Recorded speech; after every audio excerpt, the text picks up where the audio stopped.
Kitchen ల్యాబ్లో పాపడికి సబ్జీ కావలసిన పదార్థాలు: అప్పడాలు 5, పెరుగు కప్పు, నెయ్యి స్పూను, జీలకర్ర స్పూను, ఇంగువ కాస్త, కారం స్పూను, పసుపు అర స్పూను, ధనియాల పొడి స్పూన్, ఉప్పు తగినంత, నీళ్ళు తగినన్ని, కొత్తిమీర కూడా కాస్త.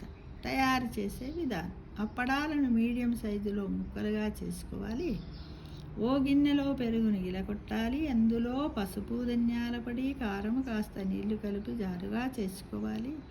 ఓ పాన్లో నెయ్యి వేసి జీలకర్ర, ఇంగువ వేసి చిటపటలాడించాలి. అందులో పెరుగు మిశ్రమాన్ని వేసి గరిటెతో కలుపుతూ ఉడికించాలి. అవసరమైతే నీళ్లను కలపవచ్చు. అంత దగ్గరికి అవుతుంటే అప్పడాల ముక్కలను చేర్చి కాసేపు ఉడికించి స్టవ్ కట్టేయాలి.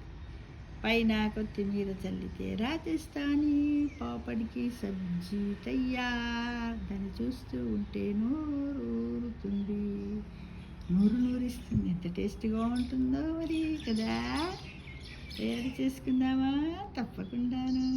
ఆరోగ్యమే మహాభాగ్యం.